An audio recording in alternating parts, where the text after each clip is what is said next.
Hello tout le monde, aujourd'hui je suis de retour dans une nouvelle vidéo après 3 mois d'absence. Ça me fait assez bizarre d'être devant ma caméra parce que ça fait super longtemps que j'ai pas filmé en fait en solo devant ma caméra, puisque les dernières vidéos qui ont été faites j'étais avec mes amis, donc ça me fait bizarre, mais c'est pas grave.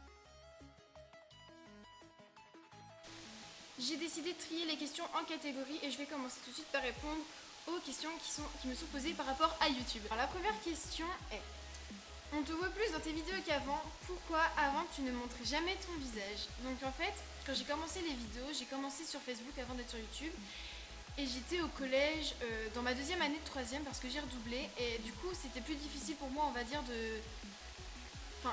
de redoubler. Je connaissais personne, on va dire. Et donc du coup c'était pas facile pour moi et j'avais pas envie de me faire remarquer en plus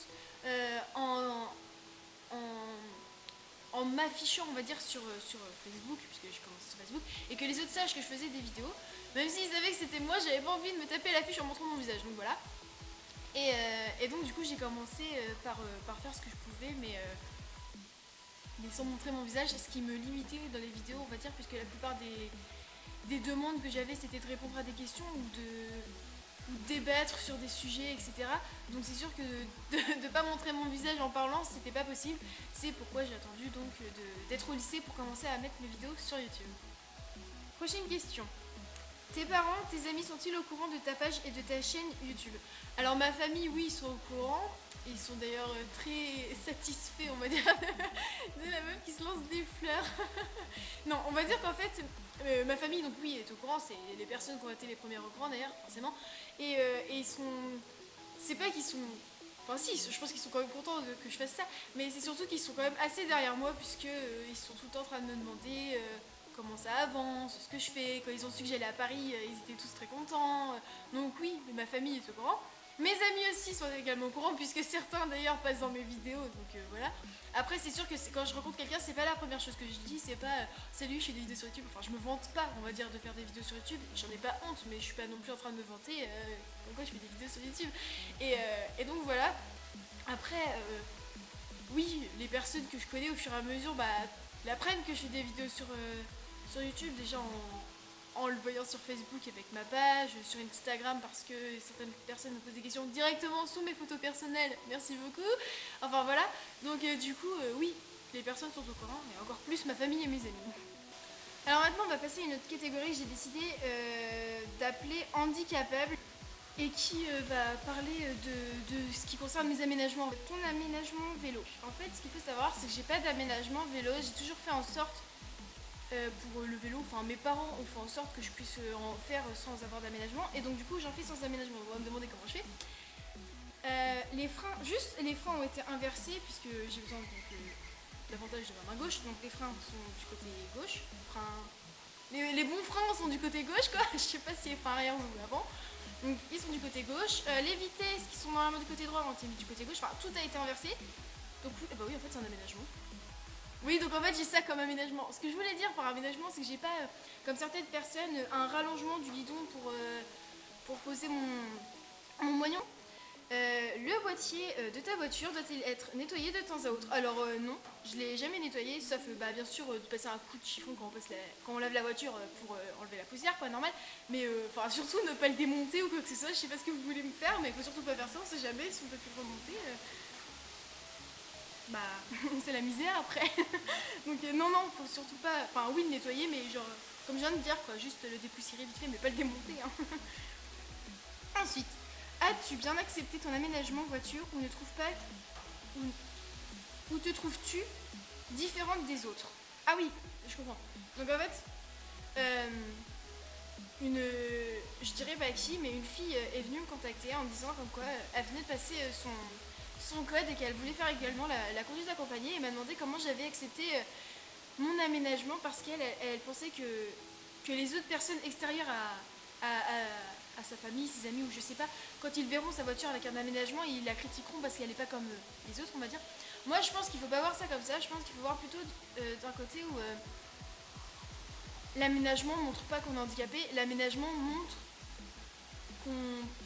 qu'on est comme tout le monde et qu'on conduit comme tout le monde. Je sais pas si vous voyez ce que je veux dire, mais ce que je veux dire c'est que l'aménagement nous met pas dans une catégorie hop handicapé. L'aménagement nous met dans la catégorie jeunes adultes, on commence à conduire, on arrive à conduire, on est comme tout le monde, on peut conduire. Je pense qu'il faut pas voir ça d'un point de vue négatif. Je sais pas si vous comprenez ce que je veux dire.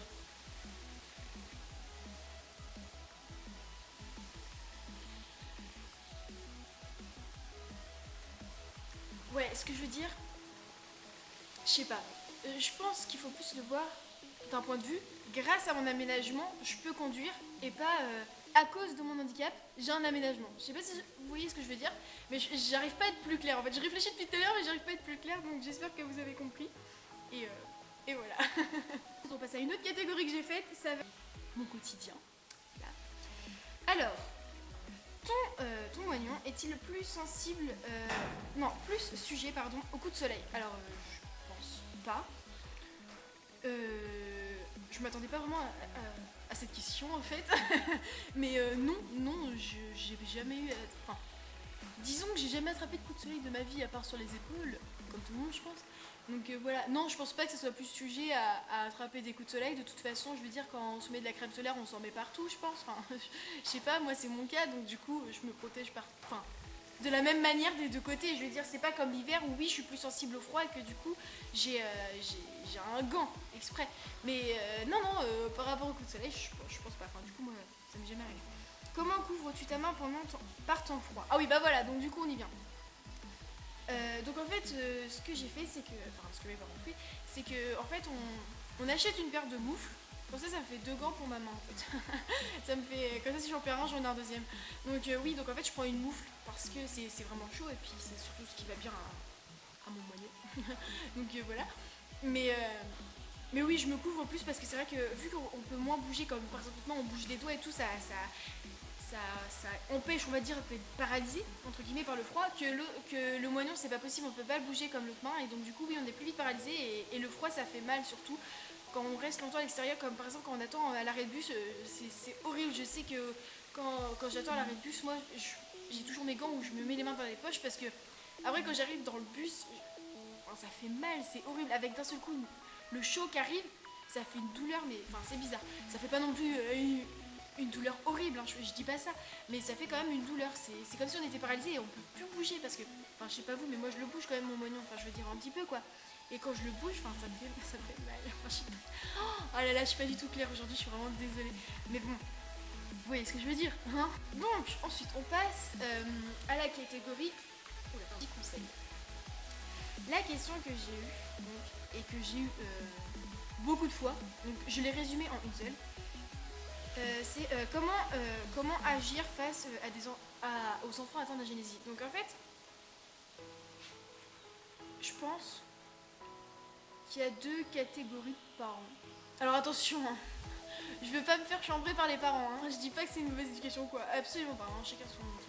Mais je pense qu'il y a 2 catégories. Les parents qui disent à leurs enfants débrouille-toi, t'apprendras par toi-même et ça. Et ceux qui sont justement trop derrière, comme moi, mes grands-parents quoi. Mes grands-parents ils veulent tout le temps faire à ma place. Je dis chez mes grands-parents, tu veux que je te coupe ta viande? Ou des fois ils me demandent pas, j'arrive, ma viande est déjà coupée, enfin voilà. Mais je pense que c'est ça, c'est les 2 catégories. C'est ceux qui veulent tout faire à la place de leurs enfants, tout le temps les aider et tout ça. Et c'est bien, hein. Enfin je veux dire c'est bien, c'est très gentil de votre part. Mais je pense quand même que la première catégorie, c'est la meilleure solution, c'est les laisser faire. Parce que c'est vrai que si on nous laisse pas faire, et on en profite et après on sait pas se débrouiller. Moi si mes parents m'avaient pas laissé apprendre toute seule à faire mes lacets par exemple, je sais que j'aurais porté des scratchs toute ma vie, enfin j'aurais pas cherché à savoir faire. Enfin, faut laisser les enfants apprendre tout seul parce que sinon c'est sûr on va se laisser on va laisser faire les autres et pas apprendre et voilà.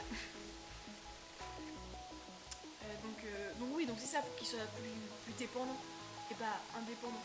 Non si, non qu'ils soient indépendants et pas dépendants justement. Alors ensuite, j'ai reçu une question sous un de mes statuts Facebook que j'ai mis directement sur Facebook. La plupart des questions, je les ai reçues en privé parce que je comprends tout à fait que vous n'ayez pas envie que tout le monde voit qui est posé question. Donc là, il y a Madeleine. Donc Madeleine, si tu passes par là, je te fais des bisous. Elle est trop sympa. Enfin voilà, on s'entend bien. Donc elle me pose comme question avoir peur du regard des autres, est-ce que ça veut dire que l'on n'accepte pas son handicap? Je pense, ouais. Désolée si ça casse ton délire, enfin voilà. Ce que je veux dire c'est que je sais pas, ça dépend des situations en fait. Il y a des situations où tu vas accepter ton handicap, tu sais que tu l'as et tu t'en fous du regard des autres, comme quand t'es en famille par exemple, en général tu t'en fiches du regard des autres. Quand t'es dans la rue, un peu moins. Et là t'acceptes un peu moins ton handicap. Ça dépend de la situation en fait. Donc oui, je pense que quand t'as peur du regard des autres, c'est que t'acceptes pas vraiment ton handicap. Et ensuite, tu penses quoi des prothèses? Alors, j'ai peur de me mettre beaucoup de personnes à dos en répondant à cette question.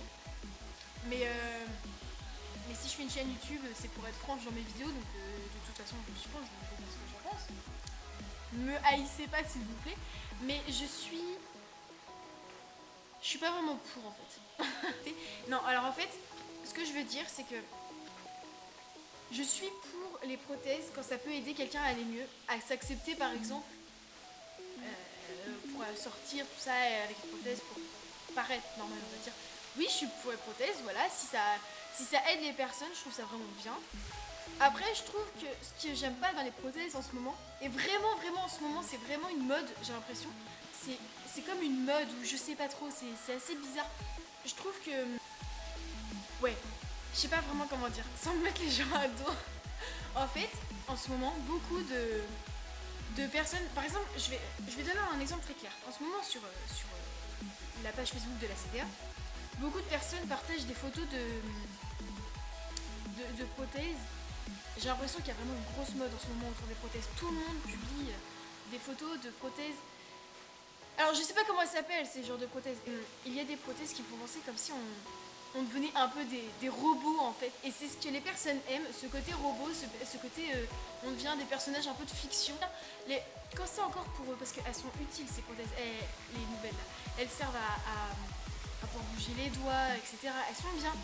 Mais ce côté Robocop là, c'est ce qui plaît aux gens. Et ça, j'aime pas ça, ce côté Robocop justement. Et je sais pas trop comment dire. Je veux juste dire que j'aime le côté, le côté pratique des prothèses, le côté je m'accepte grâce aux prothèses, mais j'accepte pas trop le fait qu'on se donne un genre grâce aux prothèses. Voilà, je vais m'arrêter là. J'espère que, voilà, vous avez compris, hein.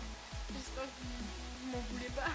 Donc pour finir, j'ai reçu des questions de Clémence, donc Clémence de la chaîne La Miss Clem. Donc alors, Clem qui m'a répondu, donc elle sur Instagram. Est-ce que tu vis bien ton handicap? Alors justement, je pense que oui, je le vis bien. Je le vis mieux, disons. Je le vis mieux. Je suis pas du genre maintenant à me cacher là cette année. D'ailleurs, c'est la première année. Je suis allée au lycée en t-shirt. Oui, donc ça peut paraître bizarre, je sais pas. Mais cette année, c'est la première année. Depuis que je fais des vidéos sur YouTube, oui, c'est vrai, ça m'a beaucoup aidé de parler comme ça avec des gens et tout. Ça m'a vraiment énormément aidé. Et donc, oui, cette année, pour la première fois, je suis allée au lycée en t-shirt. Je pense aussi que j'ai rencontré les bonnes personnes, c'est-à-dire les personnes qui te mettent en confiance et pas qui te rabaissent tout le temps. J'ai jamais connu ce genre de personnes qui te rabaissent tout le temps.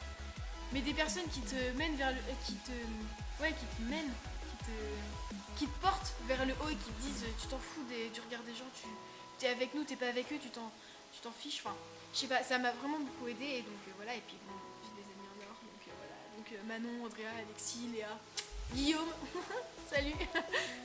En couple ou célibataire, je suis curieuse comme toi. Alors je suis célibataire. Voilà, génial, c'est très important de le savoir. Et est-ce que je suis curieuse? Oui, je suis curieuse, très curieuse. C'est-à-dire que des fois, des personnes vont ne pas me dire une certaine chose exprès parce qu'elles savent que je suis curieuse et que je vais leur demander. Alors, vous voyez ce que je veux dire? Les personnes savent que je suis curieuse. Donc voilà, donc oui, je suis curieuse, très curieuse. Donc bisous, bisous Clémence, love you. On sera toujours là pour toi, bisous ma belle. Donc c'est très gentil et moi aussi, si vous avez besoin de tout ça, alors, je peux pas trop vous aider en fait parce que je suis pas non plus experte en vidéo, hein, loin de là d'ailleurs. Mais si on peut s'entraider entre jeunes youtubeuses, il n'y a pas de souci. Donc voilà, donc je vous fais tous des bisous et à bientôt. Donc voilà, donc cette vidéo est maintenant terminée. J'espère, donc grâce à mon débat sur la prothèse, je me suis pas trop fait allumer, ni en commentaire, ni en message privé. Et voilà, et donc j'espère que cette vidéo vous aura plu. Je vous fais très gros bisous et je vous dis à bientôt. Ciao. Trop et tout ça, et tout ça, et tout ça, et tout ça. Et c'est nul ce que je viens de dire. Ah non, non, non, non, ça se fait pas. Et puisque je commencerai avec la non. En me montrant sur YouTube... Non, ça va pas du tout ce que je dis, c'est une catastrophe. Bon, on recommence.